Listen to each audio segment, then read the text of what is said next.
Buen día, hermanos, Dios les bendiga.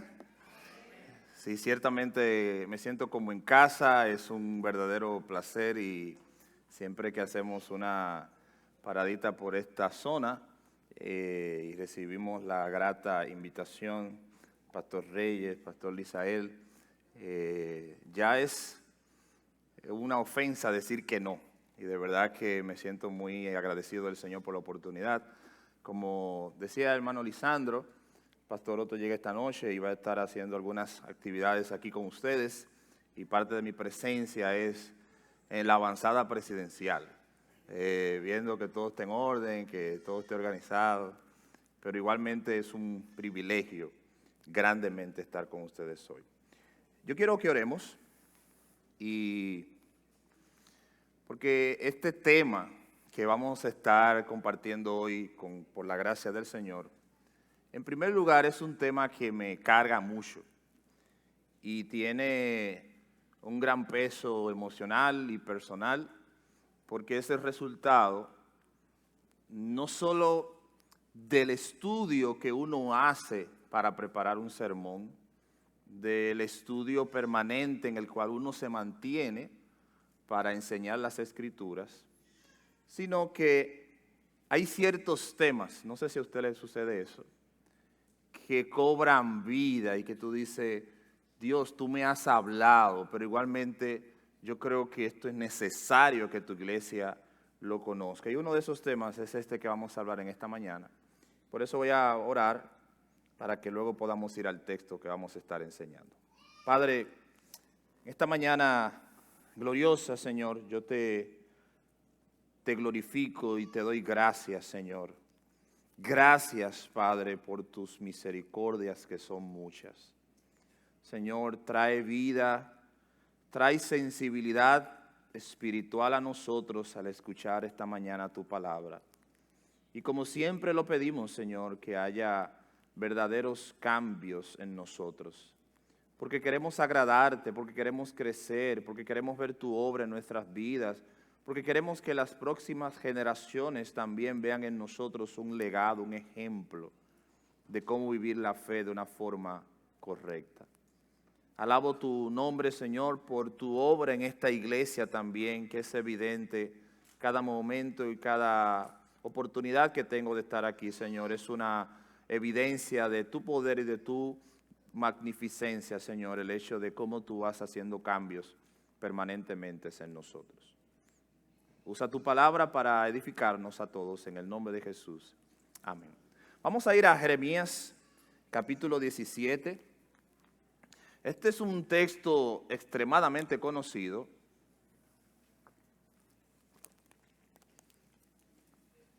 Que tiene una carga emocional interesante. Y yo quisiera empezar con una pregunta para dejarla en el aire e ir respondiéndola a medida que avancemos. Y la pregunta que quiero hacerles es la siguiente. ¿Alguna vez te has preguntado por qué no hay cambios duraderos en tu vida? ¿Por qué los cambios en muchas ocasiones son superficiales? ¿Por qué por más que te esfuerzas y lo deseas, los cambios no duran, no son permanentes, no son reales? Y yo creo que desde la palabra del Señor, la razón de esa efímera cambio es que los cambios son superficiales y no profundos. Y que muchas veces nuestras vidas cristianas, en todo lo que hacemos, se mantiene la superficialidad. Es decir, adoptamos y adaptamos nuestras vidas a una religiosidad que nos conviene en cierta manera. Son las personas que viven bien moralmente y añaden una dosis de religiosidad para sentirse completos de este lado del mundo. Y ser cristianos no es algo que yo añado, ser cristiano es un nuevo nacimiento. Y yo quisiera que Dios nos lleve a reflexionar en eso. Jeremías 17, versículos 9 al 10. Yo voy a tener estar usando la Nueva Traducción Viviente para esta lectura, pero usted puede leer en cualquier versión. El corazón humano es lo más engañoso que hay y extremadamente perverso.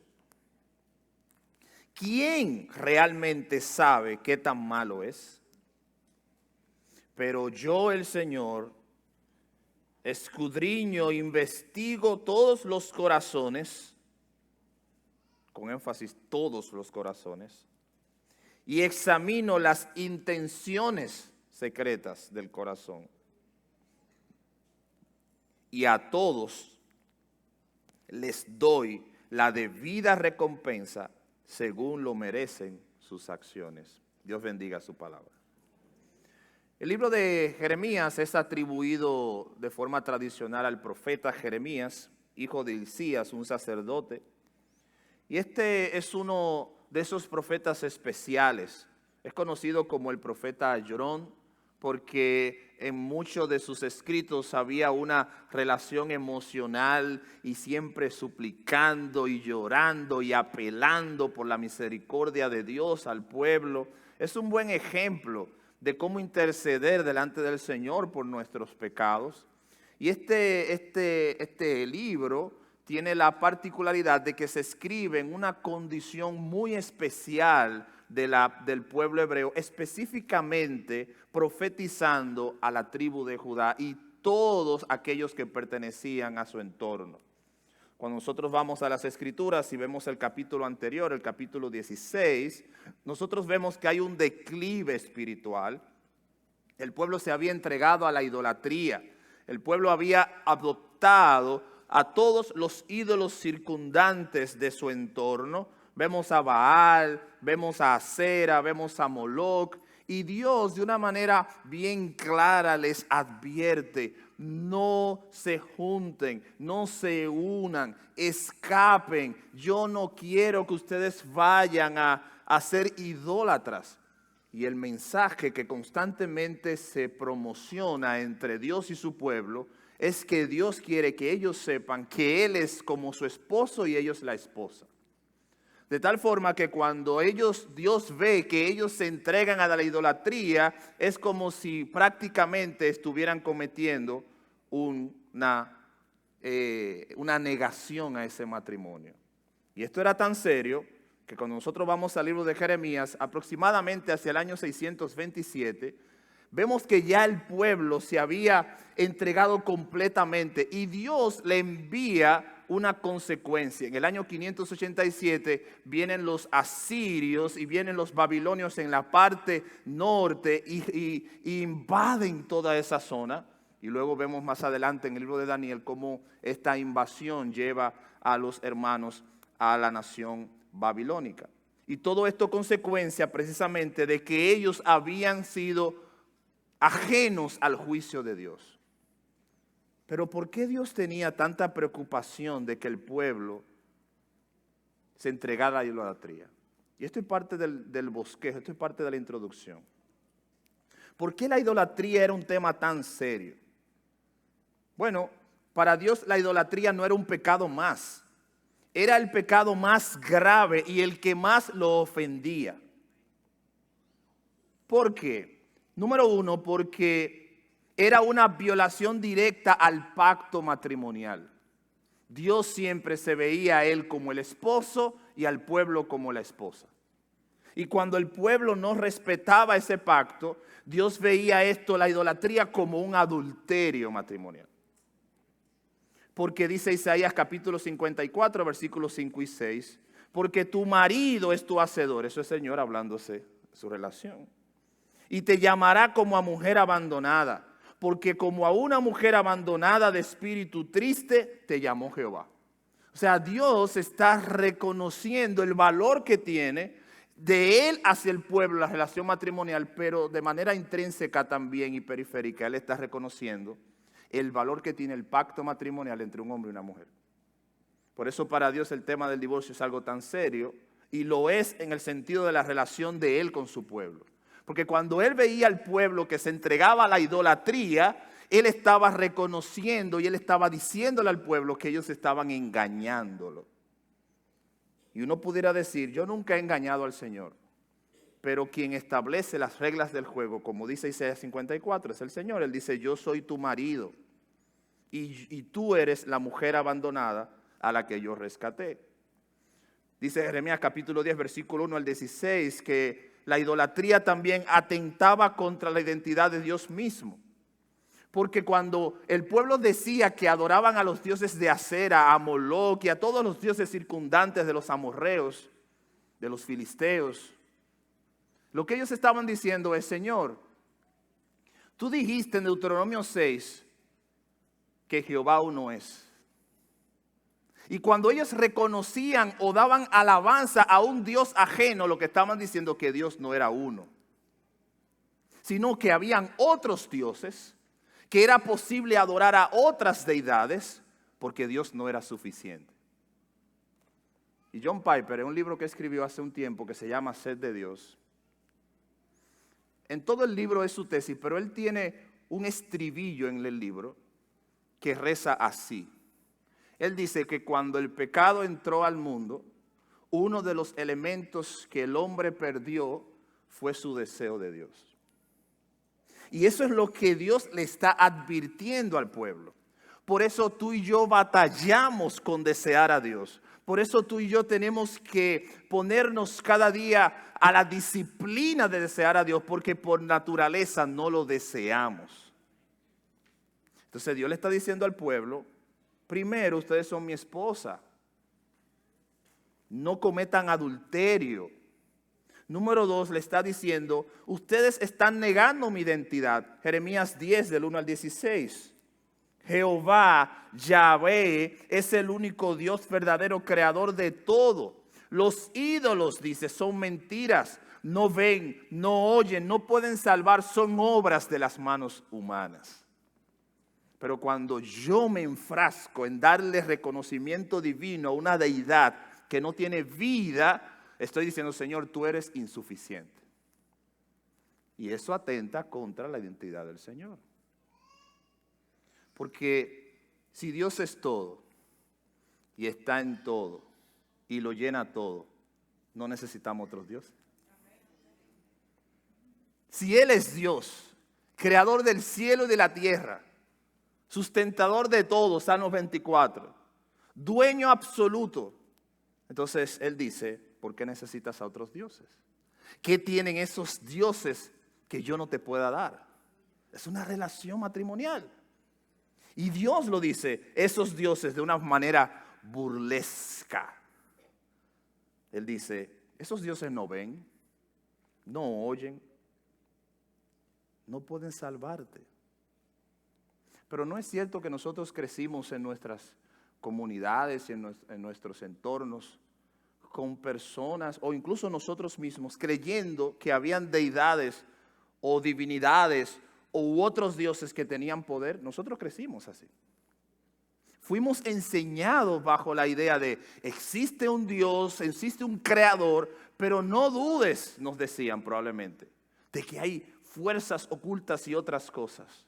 Y entonces el poder de Dios, la grandeza de Dios, la magnificencia de Dios tenía que competir con dioses falsos. No, dice el Señor dice, yo soy uno, Jehová vuestro Dios. Jehová uno es. Cuando tú adoras a otros dioses, niegas la realidad de que solamente existe un Dios. Entonces por eso esto es serio. Y el pueblo lo hacía. Y el Señor les llamaba la atención. Yo no sé si en algún momento usted se puso a pensar leyendo la Biblia. Ven acá, ¿por qué el Señor era tan estricto con este tema? Oh, me asusté. Yo no hablando de espíritu y sale este señor. Eso fue calculado para que ustedes se... Muy bien, mi hermano, muy bien.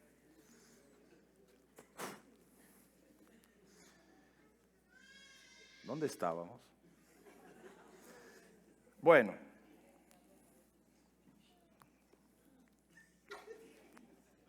Le va a decir como el Señor a Pedro, apártate de mí, Satanás. Pero crecimos bajo esa idea de, sí, existe Dios. Y muchos de nosotros, quizá usted llegó a la iglesia temprano y tuvo conocimiento bíblico temprano, pero muchos de nosotros fuimos a la iglesia y crecimos con ese marco religioso. Haz esto, haz aquello. Y la vida cristiana o la vida religiosa, mejor dicho, se basaba en cosas que tú tenías que hacer.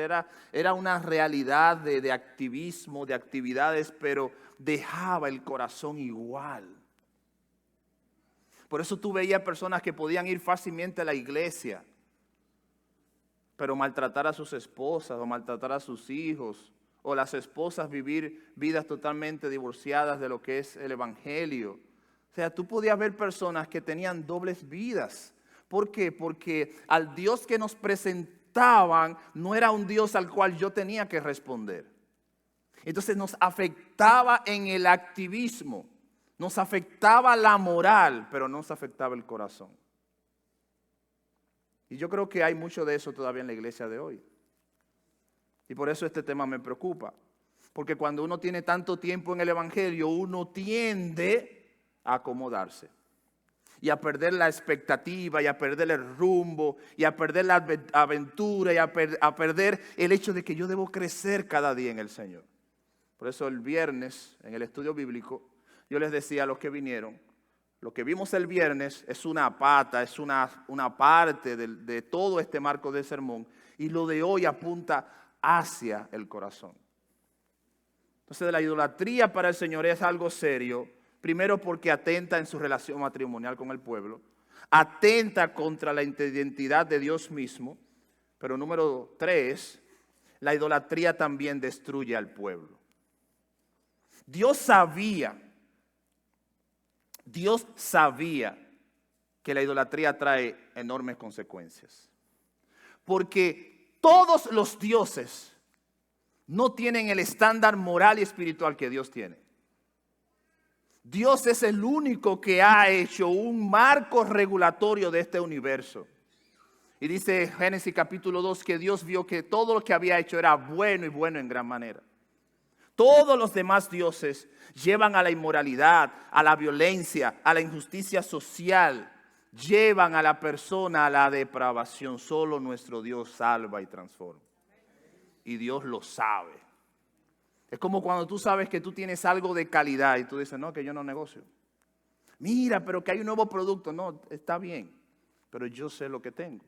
Y algunos pensarán, pero no estamos viendo una actitud un poco pedante del Señor. Totalmente falso. Porque el único Dios verdadero es nuestro Señor, Jehová de los ejércitos. Si hubiera alguien más grande, fuera orgullo, pero no hay más grande que Él.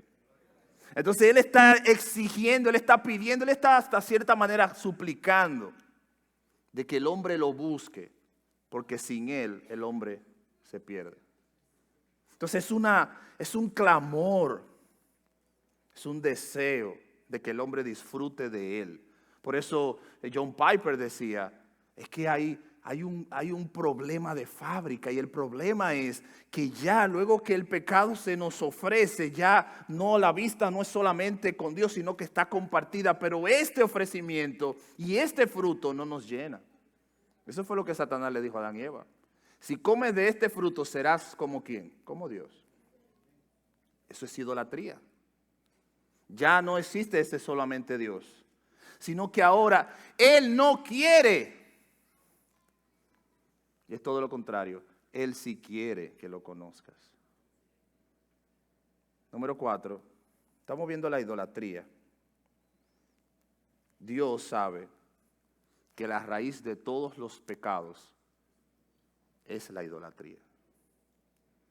Porque estamos presenciando la idolatría del pueblo hebreo como la adoración a dioses paganos, perversos, que pedían al pueblo acciones equivocadas, pero la idolatría también es una adoración de yo mismo.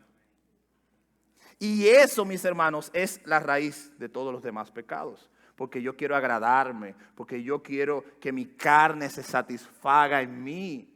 Entonces todos esos elementos hacen a Dios celoso, hacen a Dios que nos impida seguir adelante, porque Él sabe que el final de ese camino es la muerte y la destrucción.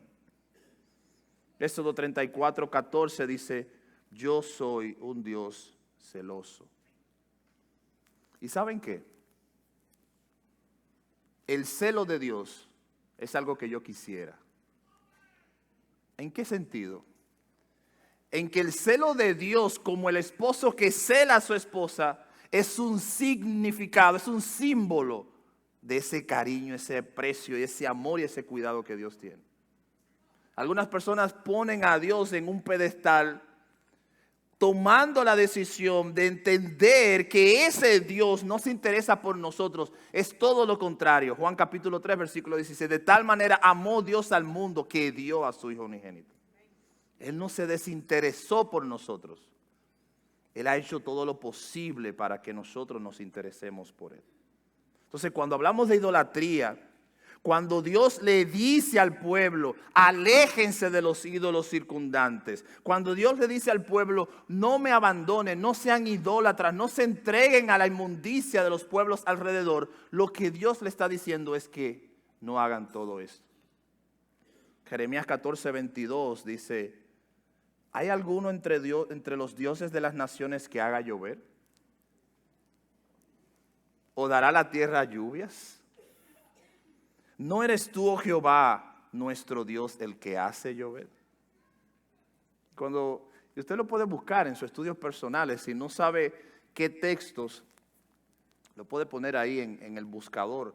Textos bíblicos donde Dios habla acerca de otros dioses. Es interesante ver que en todos ellos Dios no los toma en serio. Se burla de ellos. ¿Y cuál es el mensaje para nosotros de esa burla? Que Dios está reconociendo que no tiene ni el valor de tomarlos en serio, porque no existen. Entonces Él le está diciendo al pueblo, ¿cómo es que yo no los tomo en serio y ustedes los tienen como sus dioses? Dioses de paja, de madera, de piedra, hecho por ustedes mismos. Yo soy el Dios creador, le dice. Entonces, cuando el pueblo no entendió esto, Dios le envió una consecuencia. Y la consecuencia fue entregarlos como botín de guerra a las naciones más fuertes. Y es en ese contexto que Jeremías escribe lo siguiente. No hay una cosa más engañosa que el corazón. Y extremadamente perverso. ¿Quién realmente sabe qué tan malo es? Pero yo, el Señor, investigo todos los corazones y examino las intenciones secretas y a todos les doy la debida recompensa según lo que merecen sus acciones. Amén. Cuando tú vas a este texto, el capítulo 17 es como ya luego de Jeremías implorar misericordia al Señor. Entonces el capítulo 17 es como la forma ya más directa y clara de por qué Dios había tomado las decisiones que tomó con el pueblo de Judá. Y una de las cosas que el Señor le dice es que el corazón es lo más engañoso que hay. ¿Y qué es lo que le está diciendo al pueblo primero? Que ellos se habían dejado llevar de la inclinación y de los deseos de su corazón. Y eso me preocupa y es lo que me carga. Que nosotros los cristianos no entendamos con claridad que el corazón es engañoso. Porque vivimos en la época donde en las redes sociales y en los medios de comunicación y en la filosofía de calle, el estribillo es, cree en tu corazón. ¿O no he escuchado eso? Confía en tu corazón. Oye, estoy enamorado. ¿Qué te dice tu corazón? Oye, es una cosa terrible. Quiero comprar una casa. ¿Qué te dice tu corazón? No qué dice el asesor financiero, o qué dice el pastor de la iglesia, o qué dice el consejero. ¿Qué dice tu corazón? Y si eso es cierto, lo cual es verdad, el corazón es el peor consejero que tenemos. Porque ¿hacia dónde se inclina el corazón? Hacia mi deseo. Entonces lo que el Señor le está diciendo a Jeremías es, el pueblo se dejó engañar del peor consejero que hay, que es el corazón. Ellos dijeron, no, pero que lo sentimos. ¿No se recuerdan cuando a Samuel el pueblo casi lo mata por pedirles un rey. ¿Se acuerdan de eso? Y Samuel fue donde el Señor, Señor, mira, el pueblo está pidiendo rey. Y el Señor le dice algo. Ellos están pidiendo un rey conforme a su corazón. O sea que el corazón no es el mejor guía o consejero. Y la palabra lo dice, el corazón es lo más engañoso que hay. Y es allí donde nos lleva esta situación. Es allí la reflexión donde quiero que lleguemos. Porque en conclusión, la idolatría es tan grave para Jehová porque rechaza su amor, su verdad, su pacto, su fidelidad, como cantábamos. Niega todo lo que Dios ha sido. Y el pueblo nos enseña con esto que el pecado de Judá realmente era la idolatría. Cuando tú sigues las intenciones de tu corazón, siempre, con mucha frecuencia, vas a terminar mal. Jeremías capítulo 17, versículo 1. Vayan conmigo allí, por favor. ¿Qué hacía este pueblo tan recurrente en esto? Dice Jeremías 17, 1. El pecado de Judá está escrito con cincel de hierro, grabado con punta de diamante. ¿En dónde, mis hermanos? En su corazón, ¿de qué? De piedra. Y en las esquinas de sus altares. De tal forma que el pecado de Judá estaba escrito de forma permanente en su corazón y había sido tallado con cincel, grabado con punta de diamante. Todo esto para significar de que esto estaba plasmado allí de forma permanente. Y uno entiende que con ciertas acciones, muchas veces sencillas, simples, sin mucha complejidad, vamos a sacar el gran peso de pecado que hay en nosotros. Este pueblo no lo hizo por sí solo y no lo podía hacer. Para mí es extraordinariamente llamativo que la causa señalada por Dios a la calamidad de Judá no sea un asunto operativo, no sea un asunto bélico, no sea un asunto de planificación, sea un asunto del corazón. El pueblo hebreo fue a la cautividad porque su corazón estaba lejos de Dios. Y yo no sé si usted se ha puesto a pensar en algún momento. Es probable que usted piense que muchas de las cosas que usted y yo atravesamos tengan causas económicas, tengan causas procesales, tengan causas políticas, sociales, religiosas. Pero yo estoy convencido que el problema viene del corazón. ¿Por qué? Porque Santiago dice, ¿de dónde vienen las guerras, los pleitos y las divisiones entre ustedes? ¿De dónde vienen? De los deseos que batallan, ¿dónde? En el corazón. O sea que quien gana el deseo, gana la decisión por ti. Por eso es que la batalla, el cambio, la oración, la humillación no puede ser externa, tiene que ser desde el corazón. Eso siempre y cuando tú quieras cambiar. Por eso es que los cambios son superficiales. Por eso es que los cambios duran un poquito de tiempo. Porque lo hacemos simplemente de forma racional. Es un problema del corazón. ¿De dónde vienen, dice Santiago 4, las guerras, los pleitos? ¿No es de vuestras pasiones, las cuales combaten en vuestros miembros? Codicias, quieres y no tienes.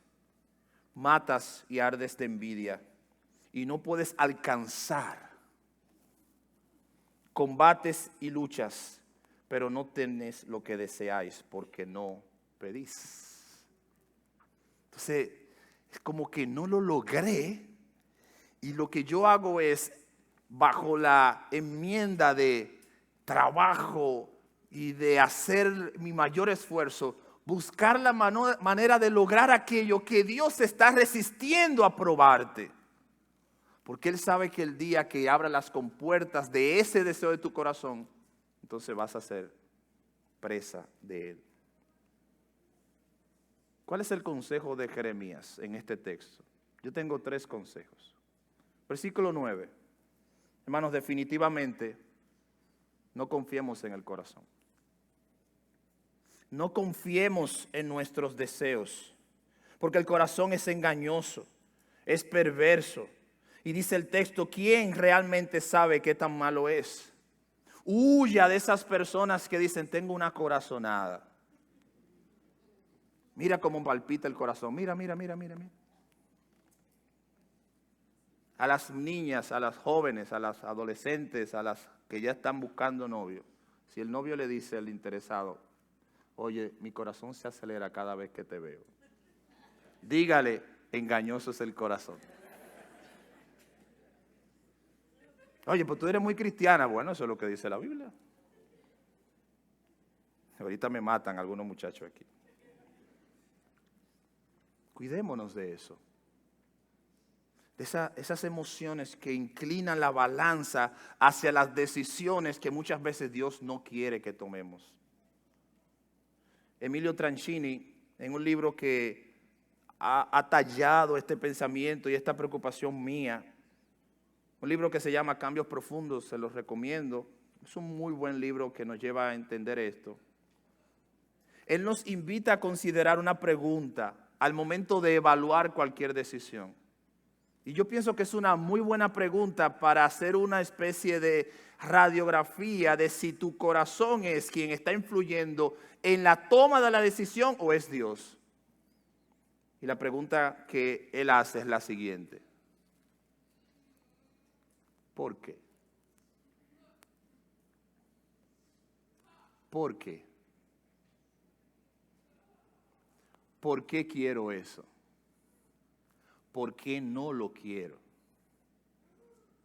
¿Por qué quiero decir eso? ¿Por qué no lo digo? En pocas palabras, lo que él está diciendo es, la acción puede ser correcta o hasta incorrecta, pero probablemente la motivación no sea la correcta. ¿Por qué? Porque es fácil manipular. Estoy hablando de nosotros mismos. Es fácil poder convencer con argumentos. Es fácil poder construir nuestra defensa en base a algo que yo quiero, que mi corazón anhela, que mi corazón se muere por tener. ¿Por qué no oras? ¿Por qué no haces tu devocional? ¿Por qué no vienes a la iglesia? No, mira, lo que pasa es, ¿no? Es como que armamos una argumentación. Pero si la pregunta es en el sentido negativo, ¿por qué no hiciste aquello? ¿O por qué no hiciste esto? Siempre pregúntate, ¿por qué? Dios le dice al pueblo que si ellos se hubieran prestado en confiar más en Él en lugar que en sus corazones y en sus sentimientos, y fueran fieles a la autoridad de su palabra y de lo que Él dijo, sin duda sus decisiones y sus vidas pudieran ser más permanentes en Él. Así que pregúntate, ¿por qué? ¿Por qué no hay cambios profundos?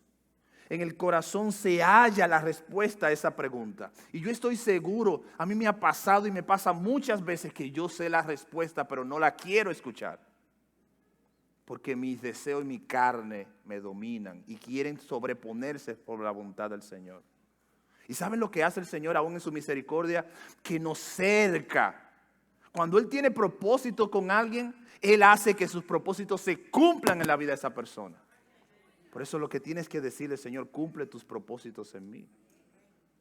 Aún el Hijo de Dios tenía el deseo de abandonar la obra más excelsa que humano alguno quiera hacer, morir en la cruz. Pero Él dijo en esa noche de agonía, Señor, que se haga tu voluntad y no la mía. Es decir, si tú terminas cada día, Señor, yo me rindo a tu voluntad, tu carne y tus anhelos tendrán que doblegarse delante del Rey de Reyes y Señor de Señores, porque su voluntad es agradable y perfecta. ¿Por qué no hay cambios profundos? Porque tu corazón es el rey de tus decisiones. ¿Qué es lo que realmente quieres? ¿Por qué es que luchas tanto? ¿Por qué te levantas cada día? ¿Cuáles son tus motivaciones más profundas? Las que no sabe el pastor, la que no sabe tu esposo, la que no sabe tu esposa, la que no sabe tu amigo. ¿Qué es lo que realmente tú quieres? Si tú te pones en tu casa, en la intimidad de tu habitación, y te preguntas esto para ti mismo, probablemente encontrarás la raíz de muchos de tus males o de los míos o de las razones por las que no cambiamos. Porque es en el corazón donde se halla la respuesta a esta pregunta. En síntesis, mis hermanos, el corazón es el lugar donde realmente encontramos lo que realmente amamos.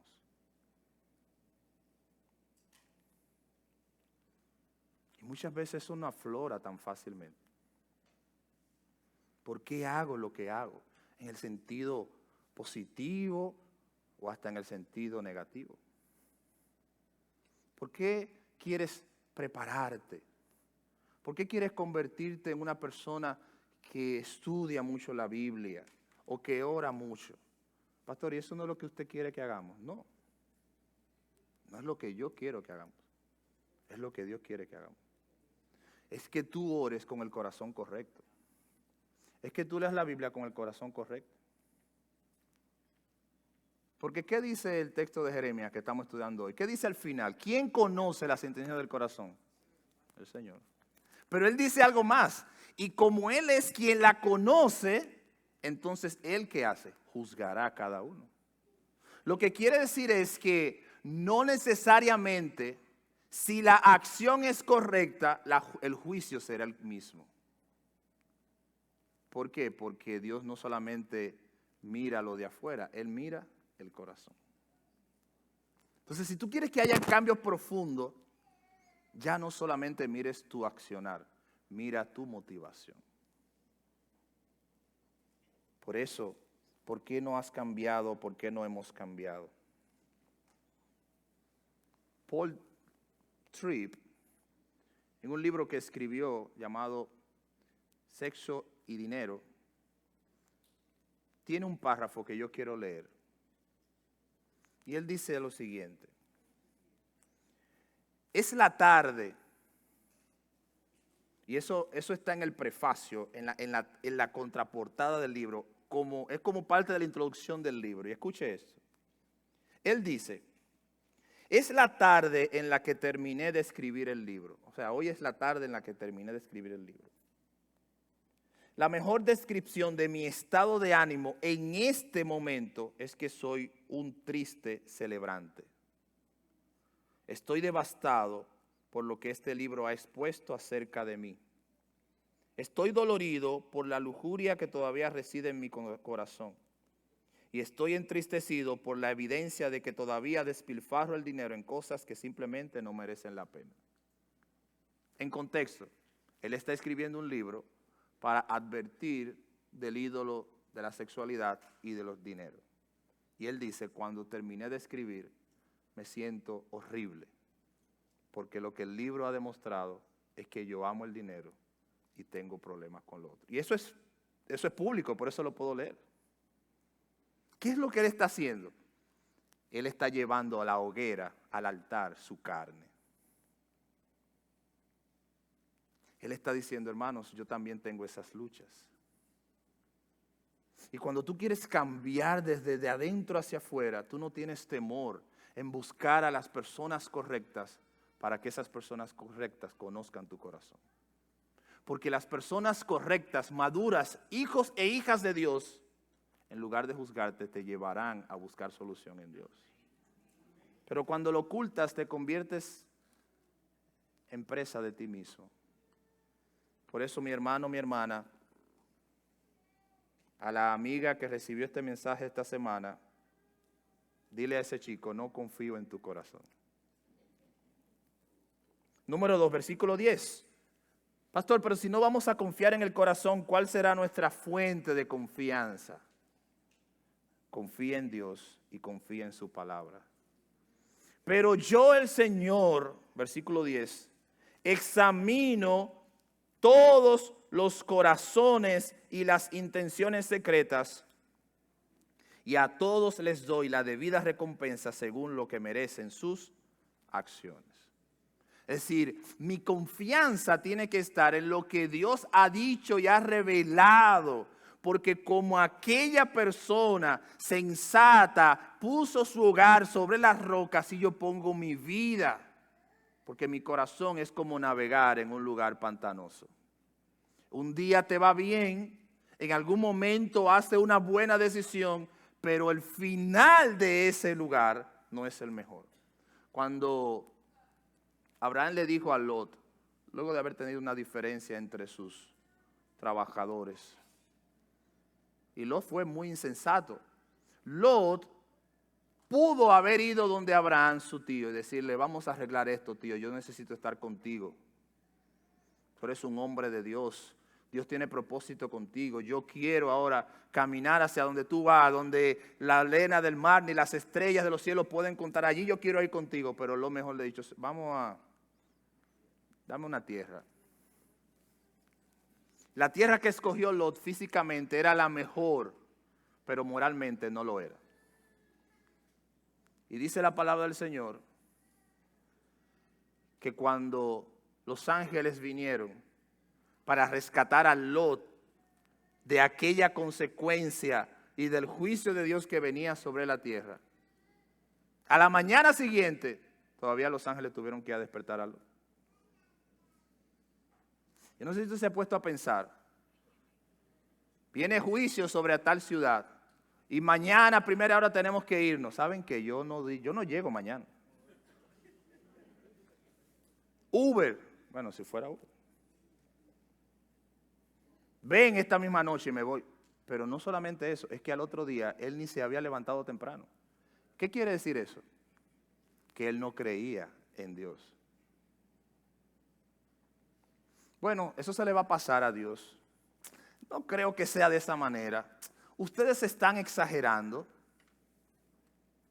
porque si tú no crees en Dios y crees en otros ídolos o crees en tu corazón, tú no vas a crecer. Porque Dios es el mismo ayer con Lot, hoy y siempre. Si Él te dice huye, huye. Y Lot evidentemente tenía serios problemas en casa.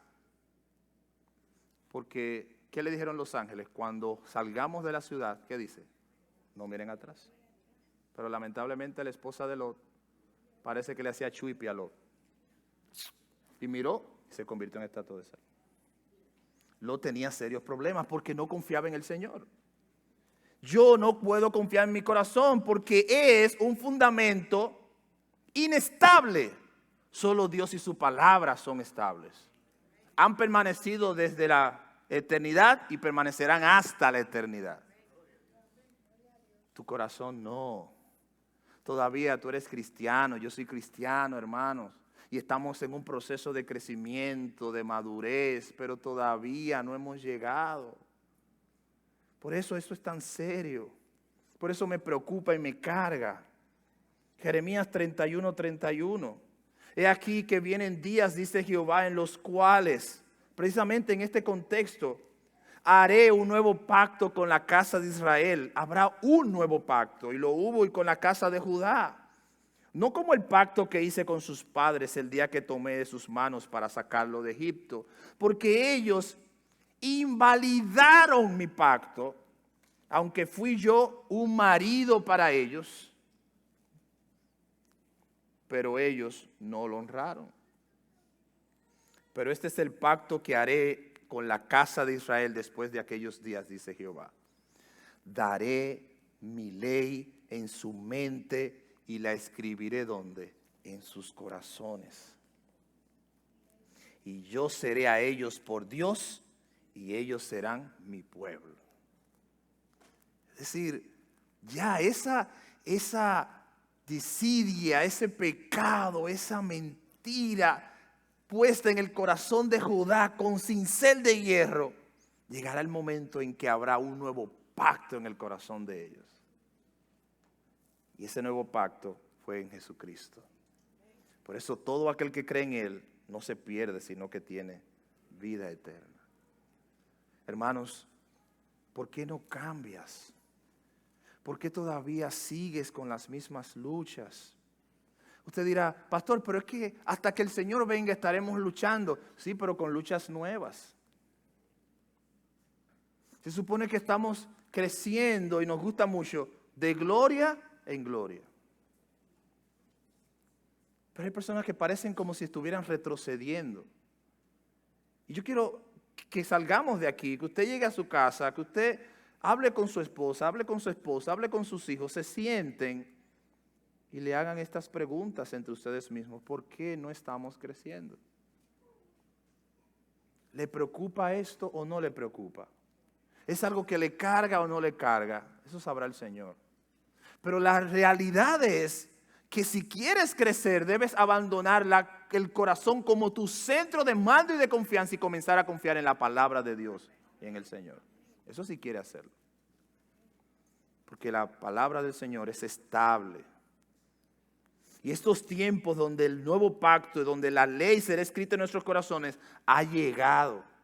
Todo aquel que cree en el Hijo tiene vida eterna. Hay personas que están sin el Señor, que yo sé que tienen batallas, pero están en un lugar un poco más alejado, en el lugar, como dice el pastor Otto, en la cárcel, dentro de un ataúd, con llave, y están allí, quieren salir, y hay situaciones familiares, personales, de toda índole, pero no saben cómo hacerlo. El primer paso es creer. Porque al final, el gran problema de todo esto es que no creemos en Dios y en su palabra. Por eso es necesario que hagamos una operación del corazón. Porque el pecado de Judá, dice el versículo 1 del capítulo 17, está escrito con sinceridad en el corazón. Pero la transformación de nuestro Señor Jesucristo viene desde el corazón. Y para que eso sea necesario, tenemos que creer en Dios. Mateo 6:21 dice, ¿dónde está tu tesoro o deseo? Allí estará ¿dónde? Tu corazón. La palabra tesoro se puede traducir como deseo. Es decir que si tú quieres empezar este recorrido investigativo, la pregunta es, yo no sé cuál es la condición de mi corazón. Bueno, no es la pregunta correcta. Lo que tienes que preguntarte es, ¿cuáles son tus deseos? Y donde estén tus deseos, estará tu corazón. Por eso es que Piper dice que luego del pecado en Génesis 3, uno de los aspectos que cambió radicalmente en el hombre fue que sus deseos están hacia allá mientras Dios está hacia acá. Y lo que debemos pedirle al Señor, Señor, dame cada día más deseo de ti. Que cuando yo venga a la iglesia y te cante, yo te cante a ti. Cuando yo lea tu palabra, yo quiera conocerte a ti. Que cuando yo haga todo lo que tú me pides en tu palabra, yo lo haga porque te amo a ti. No porque ese día me gustó o no me gustó. No porque ese día fue emocionante o no fue emocionante. No porque ese día cantaron la canción que me gusta. Sino porque ese día yo vine a alabarte a ti, Señor. Joe Owen, el gran teólogo puritano, escribió lo siguiente, y estoy aterrizando ya. Escuche esto, mi hermano, por un momento. Conoce tu propio corazón. Aunque es profundo, descúbrelo. Aunque es oscuro, búscalo. Aunque engaña dándole otro nombre a tu enfermedad, no confíes en él. Si las personas no permanecieran ciegas a sí mismas, no permanecerían en el estado paralizado en el que están. Sin embargo, tratan de darle otros nombres a su propio estado de debilidad. Tratan de justificarse, pelear o excusar las maldades de su propio corazón en vez de desarraigarlas y destruirlas sin piedad. Nunca tienen una visión realista de ellos mismos. Una vida sin efectividad, están estancados, no hay cambios, no hay nada nuevo, nada bueno, nada malo. Tienen una vida escandalosa que crece como una rama de raíz ante la ignorancia de su propia situación. Cuán pocos buscan conocerse a sí mismos verdaderamente o poseen el coraje para hacerlo. Hermanos, si quieres crecer y quieres tener un antes y un después, tienes que hacer el duro pero necesario viaje de conocer y exponer tu corazón. Porque si no, nada va a pasar. El activismo religioso no es evidencia necesaria de una verdadera conversión. Por eso, el deseo de tu corazón es el mejor lugar donde debes empezar para provocar cambios. Como dice Jeremías, el corazón es engañoso, pero como dice Jeremías, quien mejor lo conoce es nuestro Señor. Cierra tus ojos, por favor.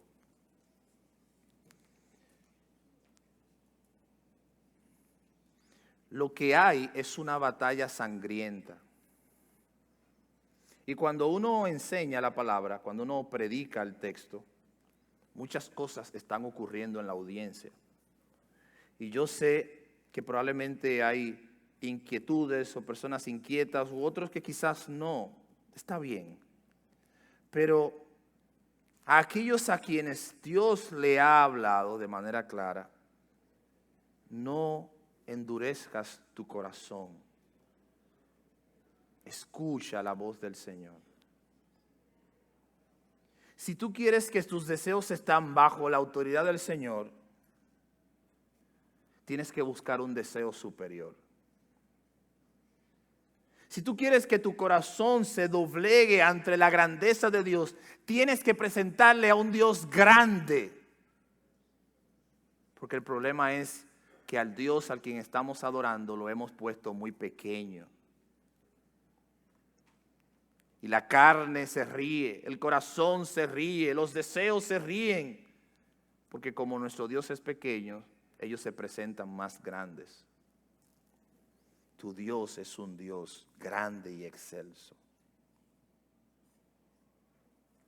Hermano, hermana, ¿por qué no has crecido? ¿Qué te pasa? ¿Qué cosas son las luchas tuyas? ¿Por qué los cambios son breves? Como una dosis de algún medicamento que hace el efecto pero luego se va. ¿Por qué? Pídele al Señor, implórale al Señor, derrocha tu corazón y tu mente en pedirle al Señor que te ayude a cambiar cada día, luchando cada día. Y que el Señor, hermanos, hermanas, nos haga cambiar para siempre. Hoy estás luchando con algo. Mañana vendrá otra lucha con otra cosa, pero está bien. Pero no es buen síntoma estar con las mismas luchas de siempre.